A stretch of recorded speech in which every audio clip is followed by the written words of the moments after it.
네, 인사드리겠습니다. 네, 반갑습니다. 네, 네, 오늘 낮 시간에는 아주 오랜만에 집회에 와서 쉬었습니다. 네, 되게 집회 가면 바쁘거든요. 여기 남원 와서는 쉬게 해주셔서 감사하고 또 맛있는 거 잘 또 사주셔가지고 또 잘 먹고 감사합니다. 네, 어제 저녁에 이어서 하도록 하겠습니다. 사도 바울이 말한 것처럼 하나님께 대한 회개와 우리 주 예수 그리스도에 대한 믿음을 증언했다. 이런 고백을 했죠. 이제 그런 삶을 살았다는 거예요.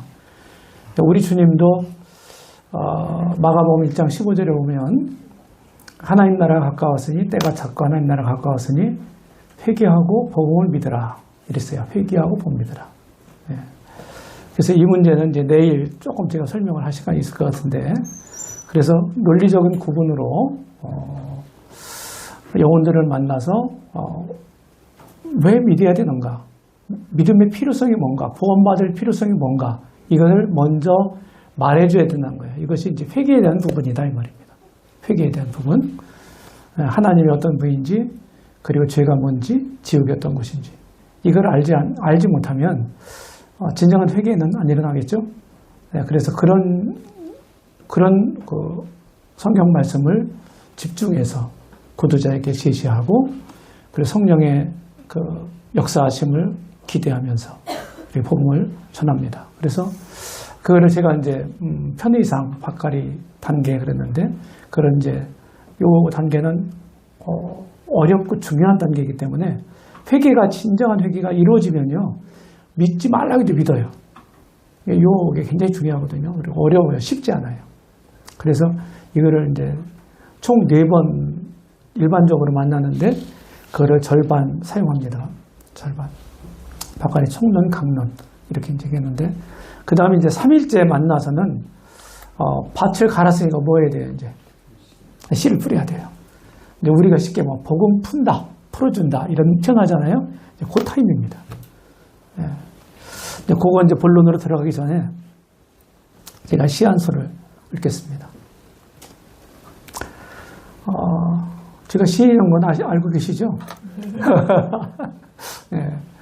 제가 지금까지 거듭난 후로, 지금 믿은 다음 후부터 이제 계속 간간히 시상이 떠오르면서 썼는데 한 500수 됩니다.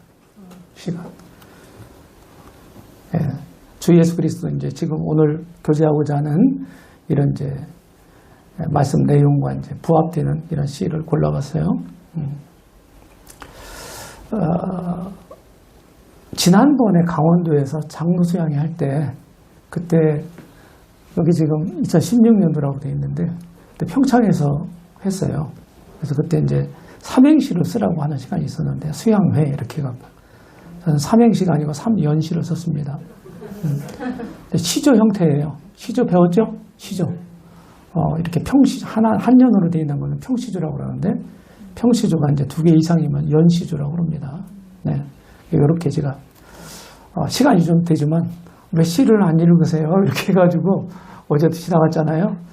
한 수 읽고 가겠습니다. 주 예수 그리스도. 수목들이 순족이고 태양도 부끄러워. 골고다 언덕에서 내 죄를 대신 지신 십자가 대속의 은혜 놀라워라 놀라워. 양들이 사람 대신 죽고 또 죽어도 제 아무리 쌓은 공덕 하늘 거룩 못 미쳐도 예수님 단번에 속죄 영원하고 영원해. 회개하며 돌아서서 성자 예수 바라보니 죽으시고 부활하신 나의 주 내 하나님 마음속 깊은 곳에서 찬양하고 찬양해.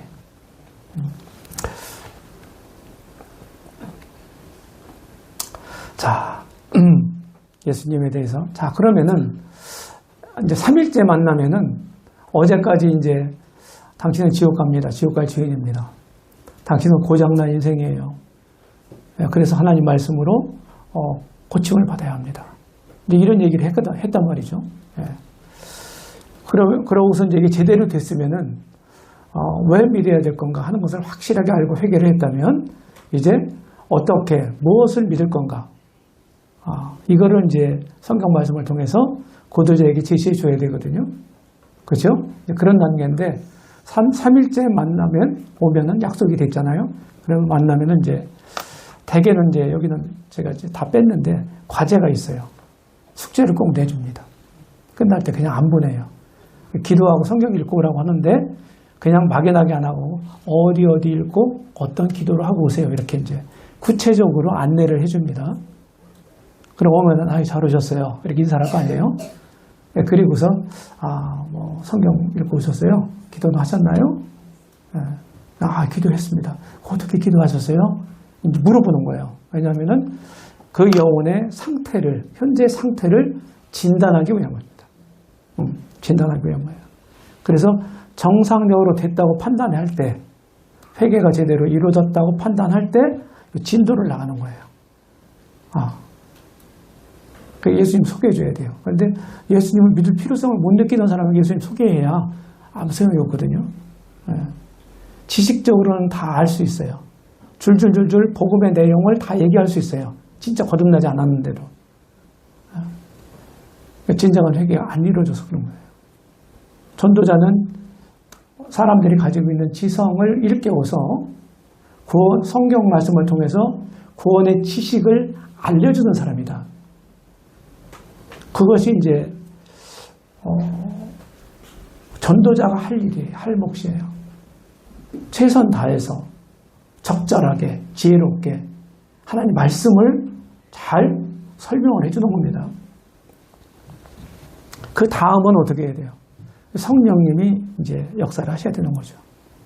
그런 기도와 그런 기대를 가지고 우리 나름대로 내 편에 내가 할 수 있는 최선을 다하는 겁니다. 전도자는 이제 구원자가 아니에요. 내가 구원시키려고 애쓰지 마세요. 최선 다해서 복음을 전해주세요. 그리고 그건 하나님, 그 다음에는 하나님이 하시는 일이에요. 우리가 심고 가꾸는 건 우리 몫인데 자라게 하고 열매 맺게 하시는 분은 하나님이 하시는 겁니다. 자, 그러면은 우리를 구속할 구속이란 말이 좀 어려운데, 구속은 그냥 문자적 사전적 의미는 종으로 팔려간 사람을 정당한 값을 지불하고 사낸다 하는 뜻이에요. 정당한 값을 지불하고 사낸다. 우리가 아는 것은 이제 구속자는, 우리의 유일한 구속자는 하나님의 아들 예수 그리스도시죠.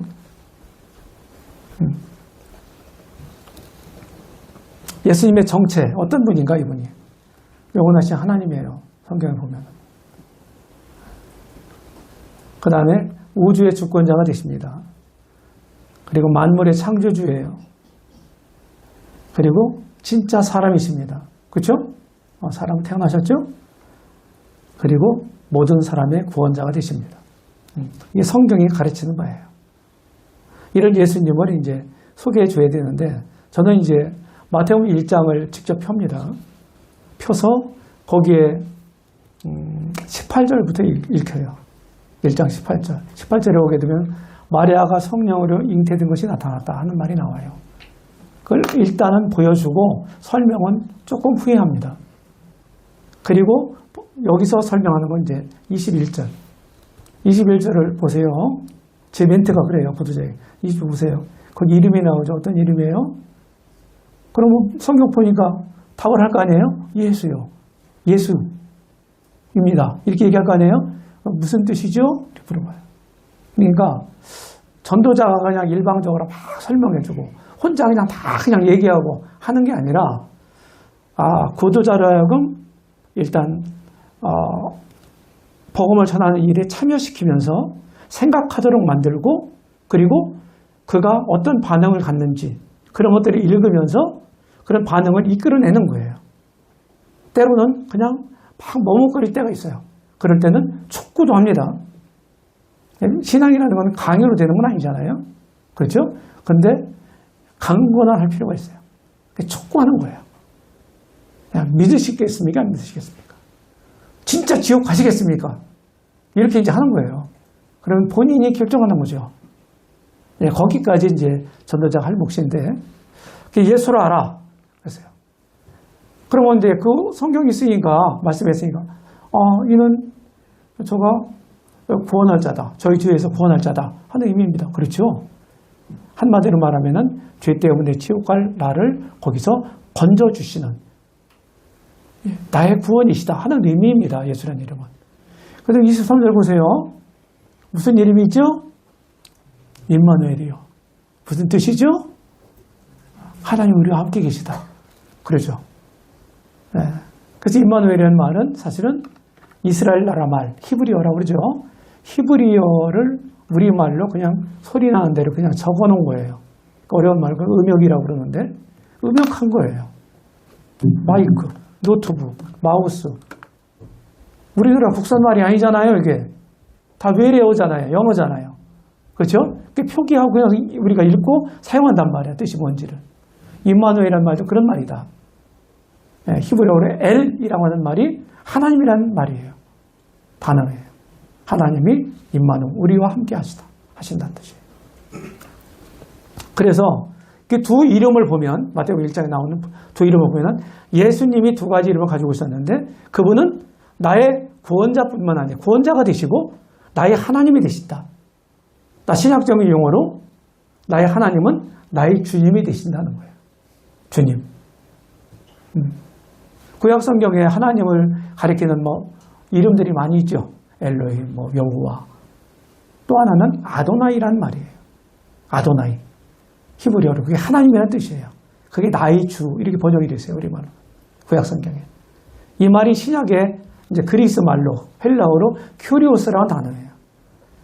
그러니까 하나밖에 없는 절대 주권자를 지칭하는 용어란 말이에요. 둘이 있을 수가 없는 거예요. 우리 예수님을 주님 그러잖아요. 보통 말이 아니고요. 자, 여기서부터 복음을 풀어주는 여기서부터 예수님은 구주만이 아니다. 죄 문제만 해결해 주신 분이 아니다. 하는 것을 짚고 가는 겁니다. 그리고 계속해서 하나님 말씀을 통해서 그 사실을 증명해 가는 거예요. 우리가 복음 전할 때 저도 이제 모임에만 있었어요. 기성교회는 모릅니다. 제가 올해 50년 됐어요. 구원받은 지. 올 7월 달이 만 50년입니다. 모임 잘 알죠. 네. 근데 대개 우리는 이제 뭡니까? 죄사함에 초점을 맞춘 복음을 전해왔어요. 그렇게 해서 구원 못 받는다는 얘기가 아닙니다. 근데 성경에서 말하고 있는 복음의 내용이 전부는 아니다. 그게. 사도행전을 봐도 서신서를 봐도 어디를 봐도 그렇지 않아요. 그래서 이 두 가지 구주와 주님으로 믿으세요. 영접하세요. 이런 멘트를 하잖아요. 간단하게. 이게 보통 말이 아닌 거예요. 이제 오늘날 믿었다고 하는 사람들이 삶의 변화가 없어요. 자기 삶의 주인이 안 바뀌었다고요. 주인이 안 바뀌니까 내 삶을 경영하는 경영자가 안 바뀌니까 삶이 바뀔 턱이 없죠. 그래서 복음 단계에서부터 이것을 확실하게 짚고 가는 것입니다. 이 성경이더라고요. 주제권 복음 이런 논란이 많아요. 신학적으로. 전 그런 얘기 하고 싶지 않아요. 성경에 있는 얘기예요. 그래서 이렇게 짚고 가는 겁니다. 자, 그러면은 맨 먼저 우리가 죄 때문에 어떻게 됐습니까? 하나님과의 정다운 관계가 파괴가 됐잖아요. 맞죠? 저 어제도 얘기했잖아요. 너희는 하나님과 화목하라. 이랬거든요. 그의 아들로 인하여 우리가 하나님과 화목되었은즉 이런 표현이 있잖아요. 그렇죠? 또 예수 그리스도 더불어 하나님과 또 화평을 누리자 이런 표현도 있고요. 이게 화평, 화목 이런 말들이 반대말이 뭔가요? 화목의 반대말이 뭐예요? 불화죠. 불화. 관계가 안 좋다 이거예요. 죄 때문에 하나님 거룩한 분이기 때문에 우리가 죄를 짓게 되면은 하나님의 거룩한 속성을 범하는 거잖아요. 거슬리는 거잖아요. 그러니까 하나님 좋아하시지 않죠. 하나님 죄를 절대로 좋아하시지 않아요. 지지하지 않아요. 나 여호와는 악을 참아보지 못한다. 나는 결단코 죄를 면제하지 않는다. 구약성경에 아주 명시적으로 돼 있어요. 그런 하나님이 아니라고 한다면 그 수많은 짐승이 죽을 이유도 없었고, 구약시대 때 우리 주님이 사람으로 태어나셔가지고 하나님이 사람으로 태어나서 십자가에서 죽으실 이유도 없었단 말이에요. 굉장히 중요한 얘기예요. 그래서 하나님과의 관계를 복원하려면, 원상 회복시키려면 그 문제를 일으켰던 죄를 하나님 방법으로 해결해야 돼요. 맞죠? 그렇게 될 때 그게 먼저 관계 회복의 전제 조건이에요. 죄사함이. 죄사함이 끝이 아니에요. 성경 보니까. 그렇게 하려면 어떻게 됩니까? 하나님 방법으로, 사람들 생각으로가 아니라 하나님 방법으로 죄 문제를 해결해야 돼요. 그러면 그 죄를 해결해 줄 수 있는 그런 분이 필요하잖아요. 그렇죠? 성경 전반적인 가르침을 보면은 모든 사람 죄를 범했다. 의인은 없나니 하나도 없다. 그리고 죄의 삭은 사망이다. 한 번 정도 사망에 정하신 거지 그 외에는 심판이 있다. 이렇게 되어 있단 말이에요. 그럼 모든 사람이 태어날 때부터 죄인이기 때문에 자기 스스로를 구원할 수 있는 사람은 아무도 없는 거예요. 자기 죄 문제를 해결할 수 있는 사람은 도무지 없는 것입니다. 그러니까 죄가 없는 분이, 그리고 한 사람이 아닌 그 수다한 많은 사람들의 죄를 한 방에 한 분이 해결할 수 있는 이런 구주가 필요했던 거예요. 그래서 하나님이 사람이 되신 거예요. 왜 사람이 되셨나요? 그 이유는 사람이 저지른 것을 진짜 사람이 해결해야 돼요. 그렇지 않으면 하나님은 사람을 창조하신 창조가 실패작이 되는 거예요. 그리고 우리 예수님은 왜 하나님이시면서 동시에 사람이셔야 되느냐? 그거는 모든 사람들의 죄값이 얼마나 크겠어요. 그것을 한 방에 지불할 수 있는 그 생명의 가치를 가지고 계셔야 돼요. 자, 하나님의 생명의 가치가 얼마일까요? 얼마예요? 예수님이 어떤 분이라고 그랬어요? 만물을 창조하신 분이라고 그랬죠. 우주 만물을 창조하신 분이라고요. 예수님이 창조하신 분이라고요. 창조주 하나님이라고요. 근데 그분의 생명값을 우리 죄값으로 내놓으셨단 말이에요. 그러면 그분이 창조하신 이 우주 만상을 그분의 한 분의 생명 목숨값으로 살 수 있어요, 없어요? 논리적으로 생각해 보세요. 살 수 있어요, 없어요? 있는 거예요. 왜? 제가 어제 마우스 만든 사람이면 이게 내 거다. 내 소유다 이렇게 얘기했죠. 이거를 100만 개를 만들어서. 그러면서 마우스 100만 개보다 만든 제가 더 가치가 있겠죠. 맞아요? 맞습니까? 안 맞습니까? 대답 좀 해보세요. 리액션 좀 해보세요. 그런 이치란 말이에요. 그래서 사람에게는 구약에는 짐승이 죽었는데 짐승은 사람보다 생명의 가치가 낮단 말이에요. 임시방편으로 그렇게 했지만은 그것이 영원한 속죄가 될 수가 없었던 거예요. 그래서 자격이 있는 분이 오셔서 우리 구속을 이루어 주셔야 됐던 거예요. 하나님은 죽으실 수가 없잖아요. 영생하는 하나님이시잖아요. 근데 사람은 죽을 수 있잖아요. 그러니까 사람은 태어나신 거예요. 사람이 저질러 놓은 일을, 첫째 아담이 저질러 놓은 일을 진짜 사람이 죽음을 통해서 그 생명의 가치를 가지고 있는 그분이 죽음을 통해서 죄값을 지불하고 우리를 어떻게 해요? 죄로부터 해방시키는 그런 일을 하셔야 했던 거예요. 그게 뭡니까? 지금 여기 구주의 조건에 제가 이렇게 정리를 한 겁니다. 죽으셨고 죽으시기만 하면 안 됩니다. 예수님 어떻게 하셨어요? 죽으셨다 부활하셨잖아요. 우리가 복음 전할 때 부활에 대해서 요새는 좀 얘기를 하긴 하는데 한동안은 부활을 빠뜨리고 있어요. 저도 그랬어. 그렇다고 해서 부활을 빠뜨리고 빼뜨리고 복음을 전해서 죽으심만 전해서 그렇다고 해서 그 구원은 가짜야. 이렇게 말할 수 없어. 우리가 완벽한 복음을, 성경에 있는 복음을 전해야만 구원받는다 그러면 아마 저도 못 받았을 것 같아요. 여전히 부족하지만 그런 복음을, 전한 복음을 통해서 성령이 역사하셔서 사람들을 구원하신단 말이에요. 제가 그 얘기 하자고 하는 거 아니에요. 지금 전도자는, 우리 전도해야 될 사람이잖아요. 전도자는 성경에 있는 복음의 전체 모습을 확실하게 인지하고 그런 복음을 인식한 가운데서 구도자에게 전해줘야 되는 거예요. 그게 책임이에요. 부활하셔야 돼요. 부활하지 않으면요, 우리 죄가 안 없어졌더라고요. 대표적인 구절이 고린도전서 15장 17절입니다. 그리스도께서 만일 다시 살지 못하셨으면 너희 믿음도 헛되고 죽기만 하고 다시 살지 않았으면 너희 믿음이 헛되다는 거예요. 그 예수님을 믿어도.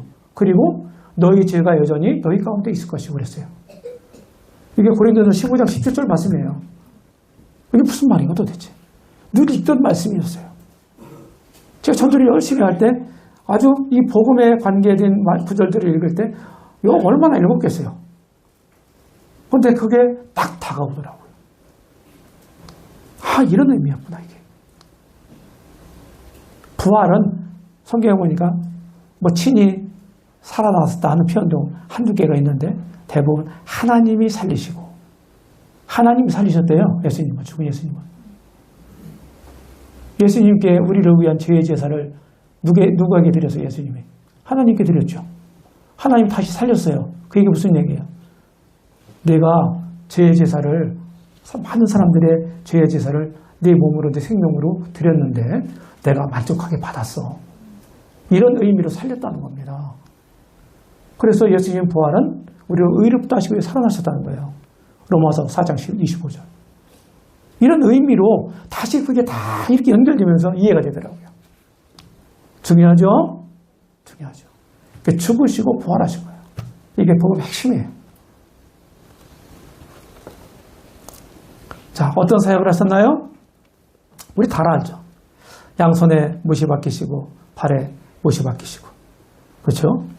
왕관 대신에 가시관을 쓰시고, 예수님은 다윗 가문에 태어나셨잖아요. 그렇죠? 메시아의 가문이 아브라함 자손 다윗 가문에서, 그렇죠? 유다 지파를 통해서 다윗 가문에서 태어나셨지 않습니까? 다윗 가문은 이스라엘 유다 족속의 왕족이란 말이에요. 왕은 세습제잖아요. 물려받는 거잖아요. 자손들이. 그죠? 그러니까 정당한 법적인 왕이란 말이에요. 유대인의 왕, 예수님이. 그 혈통을 따라오셨으니까. 그런데 왕관 대신에 가시관을 사람들이 실었죠. 그리고 못 박아 죽였어요. 예수님이 이렇게 십자가에 달려 죽으셨고, 그러면서 이제 저는 이제 복음 풀 때 마태복음 1장 꼭 펴니다. 그 다음에 예수님이 죽으신 문제, 그 문제를 다룰 때는 누가복음 23장을 펴요. 빌라도 법정에서 예수님이 이제 재판받는 장면이 나오거든요. 계속 신문을 해요. 사실 심리를 한다고요. 질문도 하고. 그 지금서부터 2000년 전에 재판제도가 있었던 것만도 놀라운 일이잖아요. 그쵸? 그 전에 제가 소시 때, 여기 어르신들 계신데, 아니, 초등학교 다닐 때요, 사회 시간에 배운 기억이 나요. 민주주의가 어디로부터 시작됐냐? 그리스와 로마 때부터 시작됐다. 이 기억이 나더라고요. 전제 정권에서는요, 왕이, 바벨론의 느부갓네살 왕은요, 왕명이 곧 법이었어요. 그냥 바로 집행되는 거예요. 그런데 재판제도가 있었다는 거예요. 로마 제국 때도. 그 바울이 가이사 로마 황제에게 호소하니까 지금 상고라고 하죠. 대법원. 우리 삼심제도니까. 그러니까 로마로 가지 않습니까? 앞성에서. 그죠? 이제 그런 다 당시에 그런 어떤 제도의 배경이 있는 거예요. 세 번이나 난 이 사람에게서 죄를 찾지 못한다. 재판정에서 재판장이 피고를 심문한 다음에 원고들에게 나는 이 사람에게 죄를 찾지 못한다. 그래서 그냥 말썽 부리지 말고 잘 좀 해! 하고서 때려서 석방하겠다. 이랬지 않습니까? 그걸 일일이 다 보여주는 거예요. 짚어주면서. 죄가 없는 분이 재판정에서 재판장이 무죄 선고를 3번이나 한 거다. 근데 죄가 없는 분이 이렇게 흉악무도한 죄인처럼 취급받아서 죽으셨다. 진짜 이게 아이러니다. 아이러니한 거다. 근데 이거는 하나님의 계획이고 섭리였다. 바로 당신을 위해서. 이렇게 이제 그 구도자 개인에게 직접적으로 연관을 시키면서 성경을 통해서 확인시켜 주는 거예요. 그리고서 이제 어디로 갑니까? 또 확인해 주는 거예요. 한 번 했다고 해서 안 되고 더 확실하게 눌러주는 거예요. 요한복음 19장, 18장, 마지막 19장까지 갑니다. 19장에 보면은 28절에 보면은 내가 목마르다 그러죠? 왜 목마르십니까? 왜 목마르다고 외치셨나요? 땡볕에 6시간 동안 달리셔서 죽으셨잖아요. 그렇죠? 6시간 달렸으니까 덥긴 하겠죠. 오늘도 우리 더워더워 그랬거든요. 뭐 그런 일도 있었지만은 저도 이제 병원에서 근무했던 사람이거든요.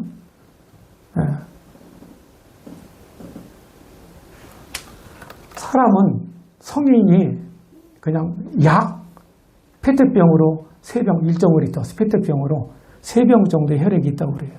우리 몸에. 이게 순환하잖아요. 그 중에 한 병을 실혈하면 생명이 위험해요. 2분의 1, 절반이 한 병 반이 흘려주면 죽어요. 피를 많이 흘려면 어떻게 뭐 해야 돼요? 수혈하잖아요. 그냥 똑똑똑 떨어지는 게 아니고 어떤 사람들은 막 기계로 막 압력해서 막 밀어넣어요. 제가 실제 병원 근무할 때요. 교통사고 응급 환자가 발생을 했는데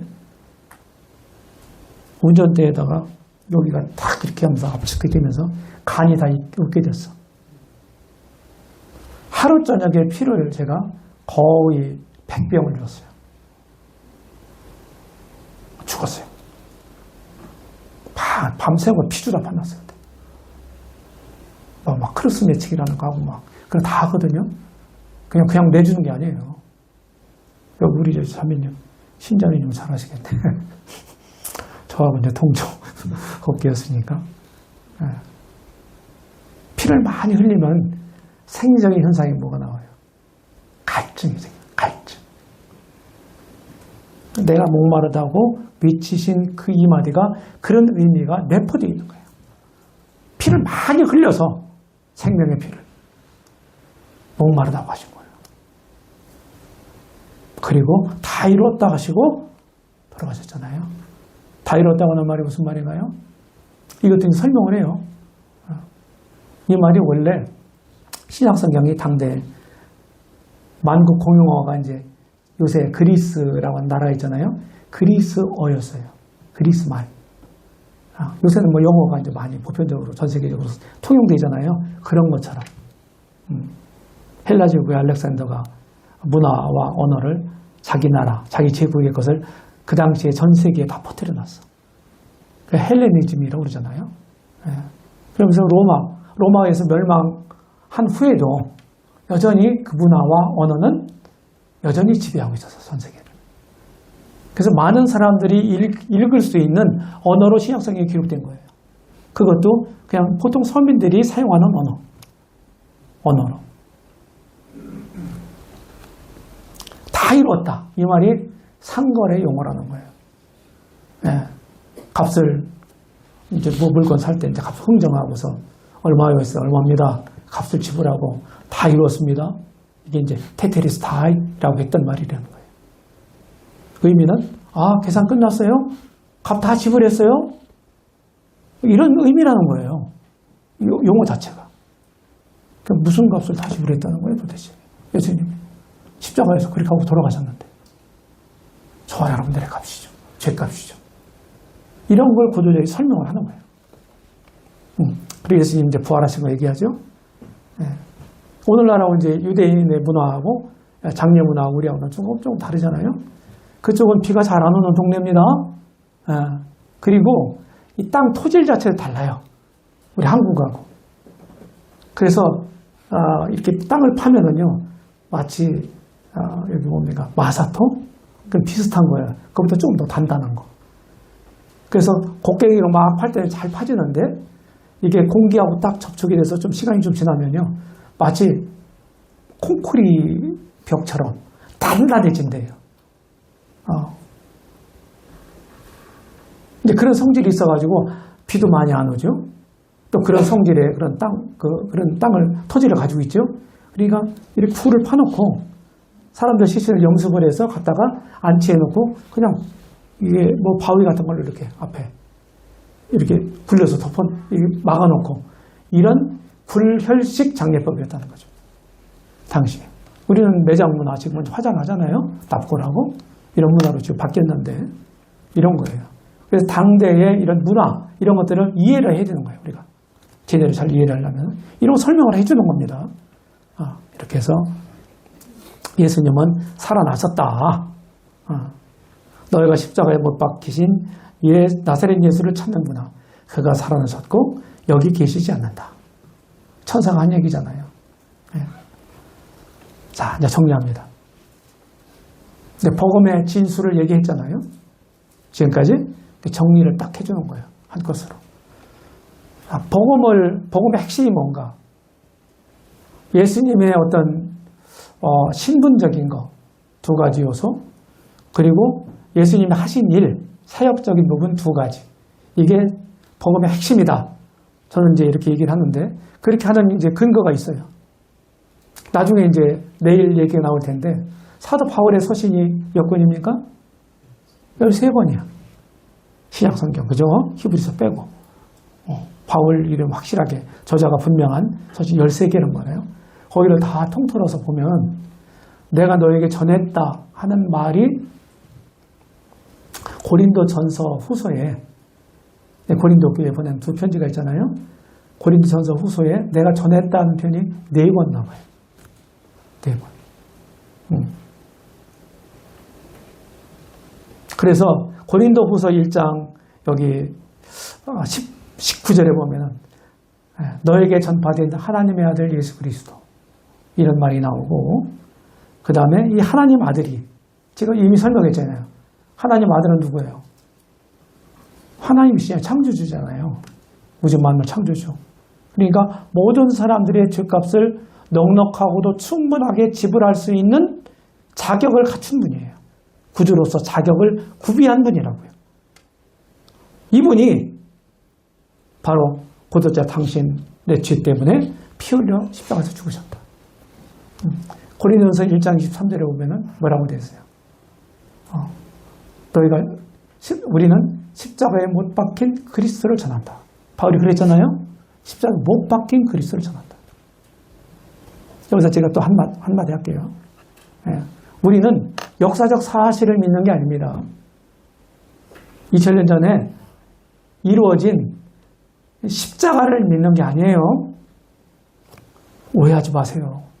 기독교는 제가 말이야. 거기 나만 와가지고 말이야. 십자가 믿는 게 아니래. 그럼 못 믿는 거야 도대체. 제가 그 얘기하려고 하는 거 아니에요. 십자가에 달려서 죽으시고 부활하신 그분을 믿어야 되는 거예요. 이해되십니까? 십자가는 사형틀이에요. 십자가가 구원 능력이 있는 게 아니에요. 거기서 달려 죽으시고 부활하신 그분에게 구원 능력이 있는 거예요. 그래서 그리스도가 십자가에 못 박힌 것을 못 박히신 십자가를 전했다고 얘기하지 않고 십자가에 못 박힌 그리스도를 전했다. 이렇게 표현하고 있어요. 바울이. 한 인격을 전했다고요. 우리도 이런 점에 주의할 필요가 있습니다. 제가 왜 이런 얘기 하는 줄 아세요? 제가 모임에 많이 쓰다고 얘기했죠. 네. 이런 면이 우리 모임에 약간 부족한 표현이었지 않나. 저는 그렇게 생각하는 거예요. 그렇게 해도 구원 받을 수 있어요. 근데 구원 받는다고 해서 그걸 정당화하지는 마세요. 그건 정확한 표현은 아니니까. 그런 거 가지고 우리가 논쟁하고 싶은 생각이 없습니다. 성경 말씀대로 성경대로 한다며요. 그래서 항상 성경으로 돌아와서 성경이 뭐라고 말하고 있는지 내가 하고 있는, 내가 전하고 있는, 내가 가르치고 있는, 분별하고 있는 것을 늘 검증을 해야 돼요. 그래 안전한 거 아니에요? 그런 우리 노력과 수고가 없으면요, 변질이 됩니다. 시간 문제예요. 기독교 역사가 그래왔어요. 죽으셨을 뿐만 아니라 다시 살아나셨잖아요. 고린도전서 15장 4절에 보면 1절부터 4절까지 보면 바울이요, 사도 바울이 내가 너에게 먼저 너에게 전했다. 내가 전한 복음을 너희들이 믿고 그 가운데 서면 구원을 받으리라. 3절. 이는 그리스도께서 성경대로 우리 주를 위해 죽으시고 장사에 지는 바 되었다가 4절. 성경대로 사흘 만에 살아나서. 이렇게 이제 표현하고 있단 말이에요. 그렇죠? 내 너에게 전했다. 뭘? 예수님이 성경대로 죽으셨고 우리 주를 위해서 성경대로 부활하셨다 하는 걸 전했다는 거예요. 죽으심만 전한 게 아니라 부활도 전했다고 얘기하고 있죠. 그렇죠? 그 로마서 4장 25절에 보게 되면은 예수님이 한 구절에 죽으시고 부활하심을 다 말하고 있어요. 죽으신 건 뭐예요? 예수가 우리 범죄함을 위하여 내줌이 되고 죽으셨다는 얘기잖아요. 십자가에 내졌다. 또한 후반 구절은 우리를 의롭다 하시기 위해서 살아나셨다는 그렇죠. 죽으실 때는 내 죄 때문에, 부활하신 것은 너 죄 내가 죽을 때 다 가져갔어. 해결했어. 부활해서 넌 이제 죄 없어. 내가 다 해결해줬어. 이 얘기거든요. 5장 1절. 그러므로 예수님이 십자가에서 나를 위해서 죽으시고 부활하셨으니까, 그러므로 앞 4장 마지막 로마서 4장 25절의 마지막 구절이거든요. 그 구절하고 연결되는 말씀이에요. 로마서 5장 1절. 그러므로 우리가 믿음으로 의롭다 하심을 얻었은즉, 이렇게 되어 있잖아요. 죽으시고 부활하신 예수님을 우리 믿는 거예요. 믿을 때 하나님과 화평을 이루자 그랬잖아요. 화평을 누리자. 하나님과의 관계 회복이 되는 거예요. 그래서 죄사함은 복음 안에 내포되어 있는 중요한 문제예요. 중요한 요소예요. 근데 그게 다가 아니에요. 하나님은요, 죄만 달랑 해결하고 늘 마음대로 살아. 이러기 위해서 하신 게 아니에요. 우리 사람들을 창조하신 그 원래 목적, 죄로 인해 파괴된 관계를 회복하고 그 목적을 다시 복원해서 하나님의 거룩한 뜻, 선한 뜻을 우리를 통해서 이루어 가시는 겁니다. 그게 우리를 구원하신 목적이에요. 우리 함부로 살면 안 돼요. 구원받아온 사람들이 이제 천국행 티켓 따놨어, 끝났어 이제 마음대로 살. 이건 무법주의자예요. 하나님의 은혜를 세격거리로 바꾸는 사람들이에요. 유다서 1장 3절. 이분을 어떻게 대접해야 합니까? 예수님은 나를 구원해 주신 분이니까, 나 구원했으니까 나 천국 갈 수 있어. 틀린 말은 아니죠? 그러고서 땡. 그게 아니잖아요. 이분을 진짜 나의 구주뿐만 아니라 나의 주님으로, 주님으로 내가 믿고 모시고 그렇게 대접하고 대우하면서 그분 뜻을 따라서, 예수님을 주인이라고 부른다는 얘기는 내가 스스로 그분의 뭐가 됐다는 얘기예요. 그렇지. 종이 됐다는 얘기예요. 예수님과 스스로 주종관계를 맺은 거예요. 주종관계를. 자, 그러면은 노예는, 종은 권리가 있어요, 없어요? 권리 없어. 책임과 의무만 있는 거예요. 누가복음 17장 10절 보세요. 종이 주인이 시킨 걸 다 하고 집에 돌아왔어. 그랬더니 막 또 잔치를 하는데 주인이 또 오다를 냈어. 그것 하고서도 종이 하는 고백이 있잖아요. 우리의 해야 할 일을 한 것뿐이라. 이게 종의 자세거든요. 맞죠? 우리가 그래야 되는 거죠.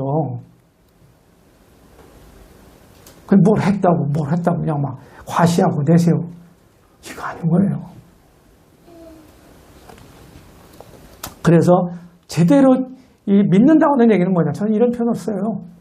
믿는다고는 얘기는 운명을 바꾸는 거다. 맞아요? 지옥 갈 사람이 천국 가잖아요. 그죠? 또 하나는 뭐예요? 주인 바꾸는 거예요.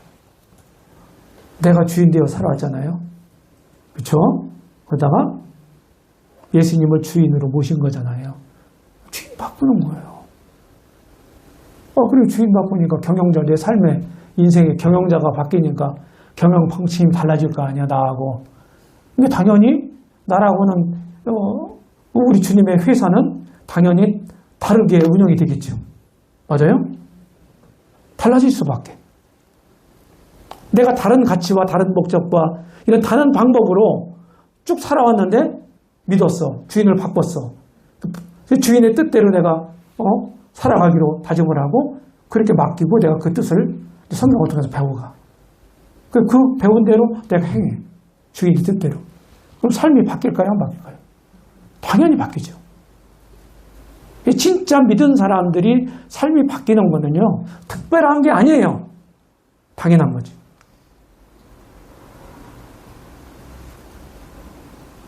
우리는 많은 지금 현재 우리 한국 모임이 이제 60년 넘어서 70년, 60 몇 년이 됐어요. 시작된 한국 모임이. 시간이 많이 갔죠. 반세기 훌쩍 넘었죠. 네.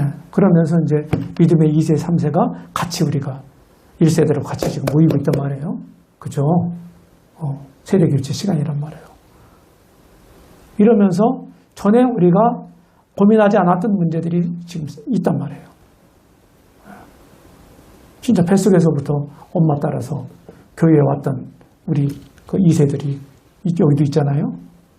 믿었다고 하는데 변화가 없어. 고민이야, 우리가. 왜 그렇지? 이유가 여러 가지 있죠. 많은 여러 가지가 있을 거예요. 저는 그 중에 한 가지가 복음을 전할 때 확실하게 이런 문제를 좀 짚어주지 못했지 않나. 이게요, 복음이 그냥 구원받는 일에만 끝난 게 아니에요. 이 복음의 원리가 삶을 지배하게 돼요. 결국은. 중요한 얘기예요. 우리는 복음으로 사는 사람들이에요. 여기 남원 오니까 추장이로 사시는 시더라고요. 맞아요? 근데 우리는 뭘로 살아? 복음으로 사는 거예요. 그게 참다. 이렇게 해서 그리스도의 두 신분, 그리스도의 두 사역. 이거를 저는 이제 복음의 핵심이다. 중요한 게 뭡니까? 그리스도 예수 내주. 제가 이렇게 썼어요. 분명한 죄 용서. 정리를 이제 해주는 겁니다. 시간이. 이제 했던 것들을 한 번만 딱 하고 끝나면은요, 사람들이 뭐 여러 번 들은 분들도 있겠지만은, 구도자가. 그냥 처음 듣는 분들도 있거든요. 그러니까 최선 다해서 성경 지식이 없는 사람일수록 또 반복하고 또 반복하고 또 확인하고 이렇게 가는 게 좋아요. 네, 반복 교육이 필요합니다. 1대1로 할 때는 그게 가능해요. 그래서 분명한 죄 용서. 예수님 담당한 나의 죄가 뭐냐. 이렇게 이제 제가 그려봤어요. 태어난 연도가 있잖아요. 현재 2025년이죠. 몇 살까지 살 거냐 그래요. 그러면 뭐 이렇게 또 해요. 구두자가 100살까지만 사세요. 제가 그래요. 이제 우스갯소리로. 뭐 1900 몇 년도요? 70년생이다. 그러면은 100살까지만 살아요. 그럼 이 세상 떠날 때가 언제예요? 2070년이죠. 그 여기다 이제 1970년, 2025년, 여기 2070년? 이렇게 이제 해놓는 거예요. 그래서 여기 앞으로 짓지 않은 죄 모든 죄까지도 이미 다 그 값을 지불해 놨다는 거예요. 내 일생에 관한. 이 성경이 말하는 바거든요. 우리가 뭐 과거, 현재, 미래의 죄를 졌다. 다 우리 주님이 다 갚아놓으셨다. 죄값을. 이렇게 표현하잖아요. 그 얘기예요. 주님이 이제 저 터키에 투르키에라고 바뀌었죠. 저 중원에 비시디 안디옥 가서 유대 회당에 들어가서 복음 전하는 장면이 사도행 13장에 나오잖아요. 근데 거기에 보면은 유대인들 그리고 유대교로 개종한 이방인들이 거기 모여 있거든요. 그러면 이제 아브라함부터 쫙 얘기를 해요. 구약 성경. 그들이 알고 있으니까. 그들의 얘기를.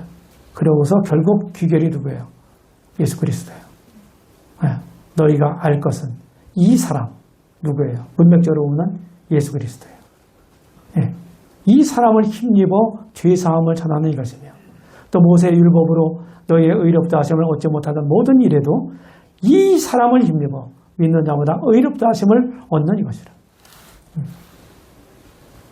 뭘 강조했나요? 이 사람 하나의 인격을 강조했어요. 그렇죠? 복음의 사실을 이루신 그 인격을 얘기를 했다고요. 제가 이렇게 표현하는 게 잘 알아들으시기 바랍니다. 굉장히 중요한 얘기예요. 지나갑니다. 자, 주권. 이제 제가 이걸 이제 어떤 컴퓨터로 그림 잘 그리는 분한테 요청을 해서 이 그림을 그렸어요. 이 그림을 가지고 있는 분들은 다 저에게서 나온 겁니다. 알고나 쓰세요. 네, 주권이죠. 자, 그러면은, 주제권 복음이라는 게 또, 막 이렇게 하는데, 성경에 있는 말씀대로 그냥 우리가 했어요. 예수님의 주되심 뭐 얘기하고 이렇게. 근데, 김홍렬 형제가 뭐, 주제권 복음 뭐 어쩌고. 그래요? 그래가지고, 나 주제권 복음이 있는 것도 몰랐어. 미국에서 신학적 이슈가 생긴지도 몰랐다니까? 아니, 성경에 있는 대로 그냥 했단 말이에요. 근데 그 얘기를 하는 거예요. 그래가지고, 이게 뭐야? 그래가지고 자료를 찾아보기 시작했어. 하여튼, 포인트가 조금씩 달라. 주장하는 바가. 양편이다. 존 베가더 목사님의 제가 책도 여러 권 가지고 있는데, 거기에 제가 현혹돼가지고 하는 게 아니에요. 그 목사님이 이제 과격한 표현도 하긴 했는데, 원래 그렇게 표현하게 된 그런 것들은요, 그런 그 배경이 있어요. 언제냐 하는 거예요. 자, 보세요. 여기 보면은 로마서 14장 9절. 그리스도께서 죽었다가 다시 살아셨다. 예수님의 죽으심과 부활이잖아요. 그죠? 왜요? 왜 그렇게 죽었다 살아나셨나요? 죽은 자와 산 자의 뭐가 되려고? 주가 되려고. 왕이 되려고. 죄사함을 받게 하려고 이렇게 표현이 안 되지 여기는요. 그렇죠? 그러니까 또 다른 목적이 있기도 하다는 거예요. 이게 죄사함도 받지만은 또 있다는 거예요. 그것만이 아니라. 그 다음에 고린도후서 5장 15절에 보면 그가 그리스도죠. 모든 사람을 대신하여 죽으심은 살아있는 자들로 하여금 살아있는 사람들은 누구예요? 우리잖아요. 믿는 우리. 다시는 그들 자신을 위해 살지 않고 나를 위해 살았잖아요. 내 마음대로 결정하면서. 근데 내가 주인된 삶을 포기하고 오직 그들을 대신하여 나를 대신하여 죽었다가 다시 살아시니 누구예요? 예수 그리스도잖아요. 이분을 위하여 살게 하렵니다. 삶의 목적이 바뀌잖아요. 예수님이 죽으시고 부활하신 이유가 뭐예요? 우리 삶의 목적을 바꾼 거예요. 주인도 바꾼 거예요. 그래서 믿는다고 하는 것은 또 다른 측면에서 내 삶의 주인을 바꾸는 거다. 이런 얘기입니다. 우리 사람들을 하나님 만드셨다고 되어 있죠. 창세기 1장에 보면. 그렇죠? 근데 우리 사람들의 그러면은 우리 사람들은 나는 누구 거예요? 만드신 그분 거죠. 맞아요? 태초에 하나님이 천지를 창조하시니라. 이게 성경 첫 절이라고요. 여기서부터 하나님의 주권을 선포하고 있어요. 주권이라는 말이 뭐 주재권 보험 여기서 논쟁하는 게 아니에요. 처음서부터 하나님은 주권자예요. 예수님도 하나님이시잖아요. 근데 그분이 주님이라는데, 주님이라고 우리가 대접해야 된다고 하는 말이 뭐가 문제가 되나요? 근데 표현을 잘해야 돼요. 그게 언제? 근데 어떤 사람들은 주재권이 복음을 거듭날 때, 믿을 때 확립돼야 된다. 자, 초신자가 간 믿는 그 순간에 주재권이 확립이 될 수 있나요? 안 되죠. 저도 그게 안 됐는데요. 제 경우로 보더라도. 그렇게 표현하면은 안 되는 거예요. 예수님이 주권자인 것을 인지시키는 거예요. 복음 단계에서. 인지시키는 거예요. 그리고 본인이 그렇구나. 예수님이 내 제사함뿐만 아니라 나의 주인이 되시는 거구나. 주권자시구나. 이거를 복음을 들을 때, 전할 때, 믿을 때 확실하게 인지시키는, 그리고 인정하는 그 사람. 그러고서 점점 확립돼 가는 거죠. 신앙이 성장하면서. 이 표현이 맞는 거예요. 근데 그게 언제 나오냐. 주재권이라는 것은 제자 훈련 단계에서부터 이제 믿은 다음에 그때부터 시작되는 거다. 성경은 그렇게 안 되어 있다고 보는 거예요. 복음적인 구절에서 많이 그렇게 되어 있어요. 제가 이렇게 막 전하니까 저 경기도 수도권, 서울, 경기, 인천 일꾼들 모임에서 오래요. 네가 형제가 이제 복음 전하는 그 내용을 좀 와서 2시간 줄 테니까 한번 간증 좀 하라. 그대로 했지 뭐. 좀 성경을 가지고 하는 거니까. 질문이 왔어요. 이게 오래전 얘기예요. 오래전 얘기예요. 질문이 왔어요. 그러면서 이제 그 주재권 논쟁에 대한 그런 얘기들을 막 이제 하고, 이제 그런 상황에서 부정적인 생각을 가지고 있는 분이, 형제님이 하더라고요. 제가 이제 그 질문을 받고서, 그럼 형제님, 로마서 10장 9절 말씀을 어떻게 이해할 수 있나요? 그 말씀이 뭐예요? 만일 내가 네 입으로 예수를 주로 시인하며 또 하나님께서 그를 죽은 자 가운데 살리신 것을 내 마음에 믿으면 구원을 얻으리라 하는 말씀이잖아요. 이 구절을 어떻게 설명하실 건가요? 그래 끝냈어요. 성경에 있는 대로 하면 돼요. 우리가 신학적 논쟁에 가담할 필요 없어요. 자, 구원의 유일한 방법. 아시죠? 욕하는 거.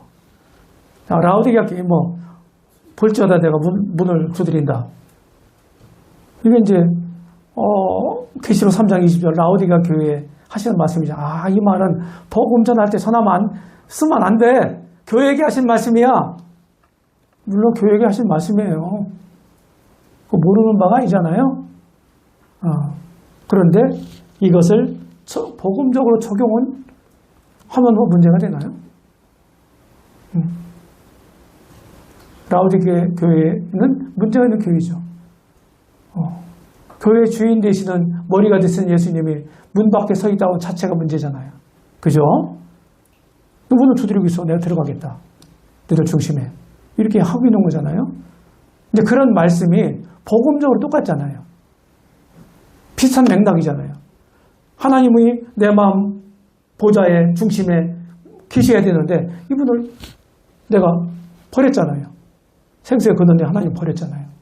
그리고 내가 중심이 돼가지고 내가 왕 노릇하면서 내가 내 인생의 주인 노릇하며 살아왔지 않습니까? 그렇죠? 그러니까 원래 주인이 문을 두드리고 내가 들어갈게. 또 내려와.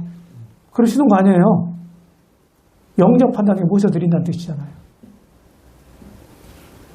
아무 문제가 없어요. 복음적으로 적용을 해도. 왕자가 계시다 할 뻔. 예수님이 이렇게 계십니다. 하나님 자녀가 되는 비결, 이런 말씀들을 사용해서 설명을 하는 거예요. 영접한다. 그리고 그 이름을 믿는다. 그러면 이미 복음을 풀 때, 시작할 때 예수님 두 이름이 있었다고 그랬죠. 두 이름의 의미를 설명했지요. 그러면서 이 말씀하고 또 매칭을 하는 거예요.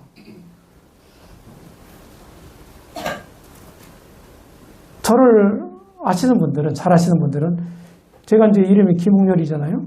그렇죠? 김홍렬이라고 하는 이름 속에 저의 모든 것들이 다 이미지가 함축되어 있다고요. 그죠? 제가 이제 인생을 70 살았고, 그리고 신앙생활을 모임에서만 50년을 했고, 이러니까 그동안 쭉 쌓아왔던 그런 세월 동안에 제 이미지가 저를 알고 있는 분들한테는 있을 거란 말이에요. 아, 김홍렬은 이제 어떤 사람이야. 이렇게. 그래서 다른 사람들에게 나의 이미지 메이킹이 어떻게 될 수 있나요? 내가 어떻게 살아왔느냐는 거예요. 그동안. 내가 어떤 간증을 보이면서 어떻게 살아왔느냐. 이거에 의해서 내 이미지가 형성되는 거예요. 누가 해줘요? 내가 선택하는 거예요. 그게 중요한 겁니다. 누가 내 역사를 써주지 않고요. 순간순간마다 선택하고 내가 결정하고 이러면서 하는 거잖아요. 그렇죠? 그러니까 늘 어떻게 합니까? 선택과 결정하는 거 우리에게 자유의지를 주셨잖아요. 네. 선택권을 주신 거예요. 근데 우리가 선택할 때 어떻게 선택해야 돼요? 우리가 믿는 예수님 뜻이 뭔가 기도하고 분별하고 그리고 늘 영적인 선택을 하는 거죠. 그럴 때 내 주인 되시는 주님의 뜻과 부합되는 거잖아요. 맞죠? 그러면 그게 믿는 사람다운 크리스찬다운 삶을 살아가게 되는 거죠. 그 선택과 결정에 의해서. 그런 이미지가 구축이 되고. 그래서 그렇게 매칭을 하면서 설명을 하는 겁니다. 하나님 자녀가 되는 거예요. 이걸 보고 이제 다른 말을 거듭난다. 중생한다. 믿는다고 하는 말이, 영접한다는 말이 다 이제 거의 비슷한 말이에요. 비슷한 말들. 네. 그 여기서 이제 이쯤 와서 거두자에게 예수님이 나는 너를 누구라느냐. 예수님이 제자들을 이끌고 저 팔레스타인 북단 가이사라 빌립보 쪽에 갔습니다. 예, 거기 가면은요 아주 물이 풍부해요. 저도 거기 가봤어요. 예. 거기 가니까 절벽에 많은 우상 단지들 막 이렇게 파놓고 거기서 막 놓고 이렇게 한 흔적이 있어. PAN 판이라고 하는 신을 섬겼던 그런 곳이래요. 네, 판신전도 있었대요. 근데 그때 우리 갔을 때는 없었어요. 관광 차원에서 다시 이제 재건립한다는 얘기를 들었는데 지금 뭐 세워졌는지 모르겠어요. 거기 가서 주님 물어봐요. 제자들한테. 사람들이 날 누구라 하냐? 그러니까 더러는 엘리야라고, 더러는 에레미야라고, 더러는 다른 선지자라고 합니다. 너희는 나를 누구라 하느냐 그랬어요. 주님이. 그렇죠? 그러니까 베드로, 성질 급한 베드로가 그냥 1초도 못 기다리고 딱 얘기하잖아요. 주는 그리스도시요 살아계신 하나님의 아들이십니다. 다 하잖아요. 근데 여기까지 쭉 복음의 풀스토리를 들었지 않습니까? 구도자가. 자, 예수님이 어떤 분입니까? 질문해보는 거죠. 네, 부족하면 다시 한번 또 리뷰를 해주는 거예요. 부족하면. 그냥 이 복음 전한다고 한 영혼이 거듭나고 새 생명으로 태어난다고 하는 게요. 요식행위로 되는 게 아니에요. 네, 내가 뭐 준비한 과정들을 다 설명했으니까 이제 끝났다. 이게 아니거든요. 이게 생명의 문제란 말이에요. 그래서 계속해서 확인하고 점검하고 그런 거는 잘하는 것이죠. 이렇게 정리를 해줍니다. 그리고 이제 신분이 변화가 되는 거예요. 자, 박가리 강론 단계에서 두 번째 날에 이런 신분으로 우리가 살면서 죄 지으면서 산다고 그랬잖아요. 그렇죠? 이런 거, 앞에 있는 거. 그런데 성경 보니까 믿는 순간에 신분이 확 바뀌는 거예요. 예? 점진적으로 바뀌는 게 아니고 확 바뀐다고요. 일시에. 자, 질문합니다. 자, 천국 가고 못 가고 하는 것이 믿는 사람들에게 하나님의 은혜를 주신 신분과 관련이 있습니까? 아니면 믿은 다음에 내 삶과 관련이 있습니까? 신분과 관련이 있는 거예요. 하나님 자녀가 된다고 그랬잖아요. 믿으면, 영접하면. 하나님 자녀된 신분으로 그 하나님 아버지 집에서 자녀들이 사는 거예요. 이치가 맞잖아요? 자식이 아버지 집에 사는 거지. 맞죠? 하늘의 시민권을 가졌대요, 우리가. 바울이 그랬잖아요. 빌립보서 3장 20절에. 시민권 가졌대. 그럼 하늘에서 사는 게, 천국에서 사는 게 당연한 거잖아요? 시민권자니까? 그래서 우리에게, 믿을 때 우리에게 거저 주어진 신분으로 천국 가고 못 가고 하는 문제죠. 우리 행위와는 상관이 없는 거예요. 행위는 나중에 주님 만났을 때 상급하고 관련이 있는 거예요. 상급.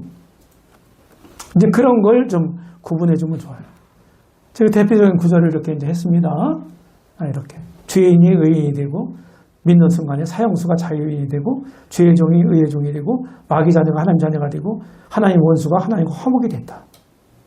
믿는 즉시 이렇게 된다는 거예요. 성경이 그렇게 말하고 있어요. 우리 영어 선생님도 있는데, 아까도 얘기했던 로마서 5장 1절, 그리고 우리 잘 이용, 복음전 잘 이용하는 구절이 에베소 2장에 있죠? 2장 8절, 1장 13절, 이런 말씀들 보면요. 영어 성경 보면요. 이해가 훨씬 빨라요.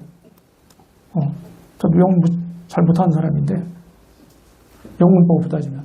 현재 완료 수동태로 되어 있다고. 문법적으로. 믿는 순간에 이미 이루어진 거야. 의롭다함이 된 거야. 그런데 의롭다함이 내가 이룬 게 아니고 나는 의로움을 당한 거야. 의롭다함을 당한 거야. 누가 해준 거야. 그리고 예수님에 의해서 하나님 그렇게 해주신 거예요. 끝난 거예요.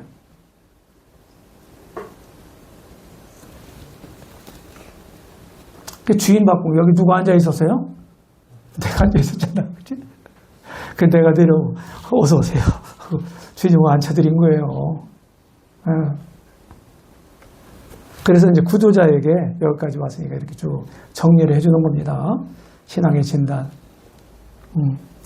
이거는 이제, 이건 뭐 시간 될 때까지만 할게요. 빨리빨리 넘어가든지. 처음에는 3번 만났어요. 그래서 여기까지 하면은 되게 하고 마치잖아요, 되게. 복음을. 그죠? 구원 확신되는 구절 몇 구절 찾아주고, 읽히고, 구원 받았냐? 받았습니다. 그랬냐? 근데, 잘했다. 어떻게 구원받았냐? 이 말씀으로 당신 구원받았다고 해라. 전도자가 이렇게 하면 안 됩니다. 큰일 나요. 그렇게 해주지 마요. 전도자 그렇게 안 해줘도 구원 받은 사람은 받은 사람이고, 안 받은 사람은 안 받은 사람이에요. 놔둬요, 그냥. 알았죠? 네, 충청도 사투리 알았죠? 네. 그냥 놔둬. 그러면 믿은 사람 티를 내기 시작해, 이제. 그런데 믿었다고 하고 막 너무너무 좋아하는 거야. 이제 그분이 어떤 분이냐면 이제 형편없이 살았던 알코올 중독자였어. 성주에 가면 이제 주사람 병원이라고 알코올 중독자 치료한 병원이 있거든요. 다른 병원이. 거기 원장이 이제 구원받은 형제예요. 지금 부임이 안 나오는데, 설정적 부임이 안 나오는데. 무슨 이유가 있어요. 근데 계속 소통을 합니다. 저하고는. 근데 거기 있는 환자가 막 힘없이 살았잖아. 자기도 마음에 안 들게. 근데 막 복음이 그렇게 많이 졌던 죄를 다 용서해줬다니까 얼마나 좋겠어. 막 못한 게 막 셀 수가 없는데 잘못한 게 다 용서됐다니까 얼마나 좋겠어. 이거 막 그냥 붕붕 떠다니더라니까. 발이 땅에 닿지도 않아. 그러더니 한 달, 2달 지나더니 심각하게 하고 왔어. 상담을 요청해서. 제가 구원 받으러 왔더니 구원 받은 거 아닌 것 같아요. 제 속에 보니까요, 막 시커멓게 막 잔뜩하고요, 막 무슨 욕망, 죄 욕망이 막 생기고요, 죽겠어요. 이런 표현을 하는 거예요. 초신자가 그럴 수 있잖아요. 그래서 어떻게 도와줄까?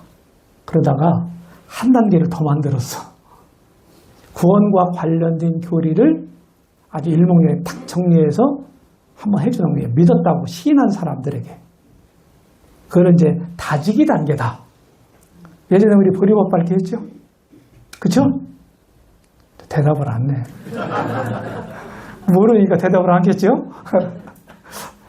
예, 가을에 이제 보리가 해서 싹이 나서 이제 월동이 되면은 얼었다가 녹으니까 이렇게 붕 떠요.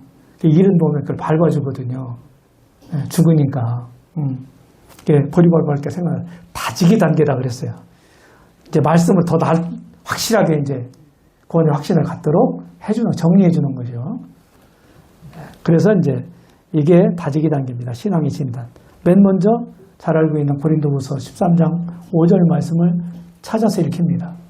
너희가 믿음에 있는 것 너희 자신을 시험하고 확정하라 하는 말씀이죠. 예수 그리스도께서 너희 안에 계신 것을 스스로 알지 못하느냐. 그래서 아니면 너희가 버리운 자다 하는 말씀이죠. 그 말씀을 하고 봐라. 네 자신을 확정하라. 시험하고 확정하라고 그랬다. 그럼 믿음을 스스로 확정할 수 있다는 얘기냐 없다는 얘기냐. 있다는 얘기잖아요. 확정해봐라는 거야. 그래서 내가 쭉 설명할 테니까 한번 설명을 들으면서 실제로 내가 믿는 사람, 믿었는지, 진짜 구원 받았는지 한번 확인해봐라. 스스로. 점검해봐라. 이렇게 멘트를 하고 이제 쭉 정리를 해주는 겁니다. 다 그런 거야. 믿는 사람들이, 신자들의 죄가 이렇게 됐다고 설명하고 있다. 설명을 해줍니다. 여기서 이제 히브리서 10장 17절. 다시 기억지 않겠다. 믿는 사람들, 죄를. 누가? 하나님 재판장이잖아요. 재판장이 죄를 기억지도 않는데 어떻게 처벌을 합니까? 어떻게 형벌을 해요? 이거는 여기서 제가 이제 약간 좀 법적인 용어를 씁니다. 일사부재리 원칙에 의해서. 이렇게 이제 합니다. 예수님이 대신 처벌을 받았잖아. 내 대신. 똑같은 죄로 또 이중 처벌할 수가 없잖아요. 맞죠? 그게 일사부재리 원칙이란 말이에요. 그게 기억하지도 않는다는 거예요. 끝났잖아요. 그러니까 그리스도 예수 안에 있는 자들 누구예요? 믿는 사람들이잖아요. 결코 정죄함이 없다. 끝난 거예요. 죄 문제는. 그래서 어떻게 하면 내가 죄를 안 짓고 하나님 마음에 들게 우리가 살까? 믿는 사람들이 이렇게 고민하는 게 아니고 내가 받은 은혜가 너무너무 크고 감사해서 그 은혜와 사랑에 감복해서 내 심령에서 우러나는 그 자원하는 심령으로 주님을 따르고 섬기고 이런 말이 적절한지 모르겠어요. 헌신하는 거예요. 감사해서. 아셨습니까? 그게 정상이에요.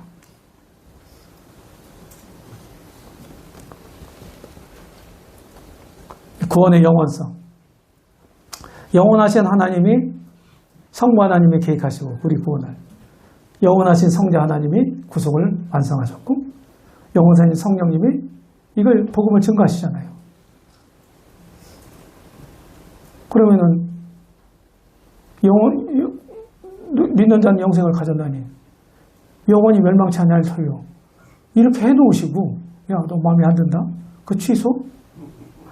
이런 거 어떻게 되겠어요? 진짜 마지막 날에 짐이 있는 곳으로 갈 사람이 있을까요? 한 사람도 없지. 하나님은 거짓말 하실 수가 없는 분이에요. 약속을 주셨어요. 그 약속을 주신 분이 믿는 사람은 영생 가졌어. 영원히 멸망하지 않아. 구원 받았어. 내 자녀가 됐어. 누가 주신 거예요? 하나님 주신 거예요. 믿는 사람한테. 그럼 그 약속을 지킬 책임이 누구한테 있어? 그치? 약속 주신 그분에게 있는 거예요. 우리가 책임이 있는 게 아니에요. 아셨죠?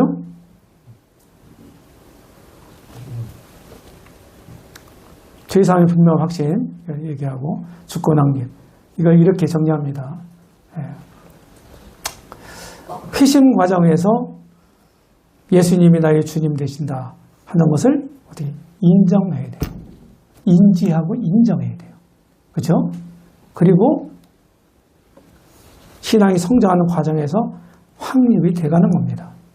저는 지금도 좀 아까 한 50년 반세기 됐다고 했잖아요. 지금이든지.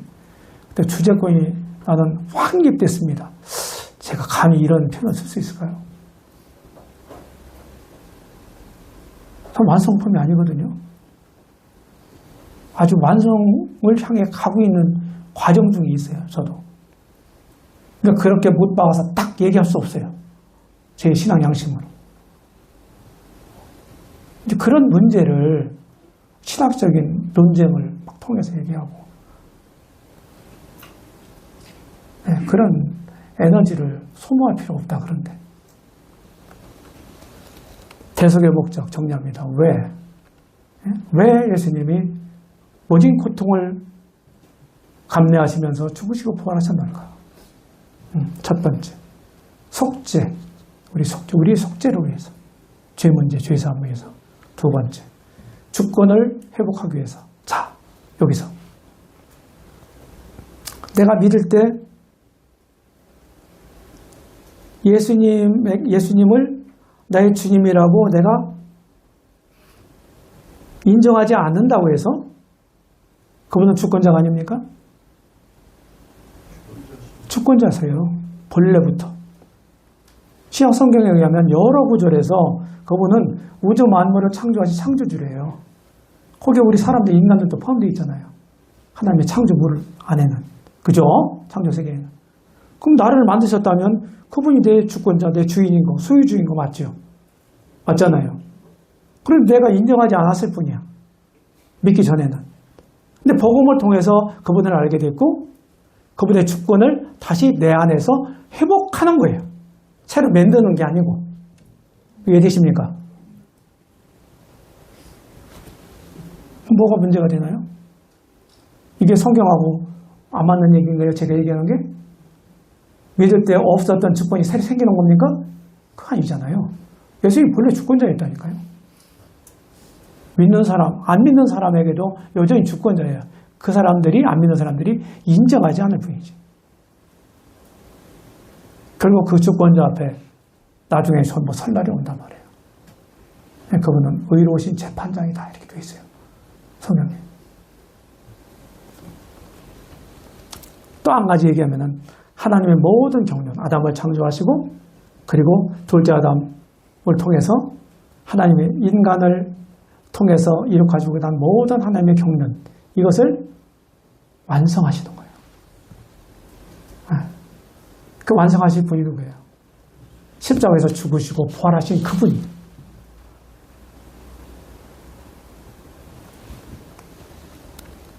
신자의 신분 이렇게 바뀌었습니다. 정상적인 그리스도인. 이거는 이제 디사이플십, 제자의 도에서 나오는 수레바퀴 삶이라는 거예요. 그걸 본따서 그렸고 이렇게 적어놓습니다. 한 축에, 여기 축, 바퀴인데 축의 중심에는 누가? 그리스도가 중심이 되는 삶을 살아야 된다는 거예요. 그리고 의로운 기도, 말씀, 복음 증거, 성도와의 교제. 수직적 교제, 수평적 교제 이렇게 얘기하죠. 이 바퀴는 뭡니까? 순종하는 삶이다. 이게 정상적인 삶이다. 그래서 그리스도 중심적인 삶, 이 삶이 그리스도인들에게는 정상이에요. 복음 안에 담긴 신앙생활 7원리 이것도 시작할게요. 여기까지 하고 하나님의 작품과 그 완성. 자, 맨 처음에 우리가 믿을 때 우리 의롭게 되죠? 죄인이 의화된 겁니다. 그 다음에 이제 성화 과정을 거치게 되죠? 그리고 결국은 어떻게 해요? 영화가 돼요. 우리는 이 과정이 있어요. 아직 완성품이 아니라고요. 그러니까 서로 삿대질을 하지 말자고요. 오케이? 다 부족이 있는 거예요. 아직 완성품이 아니라니까.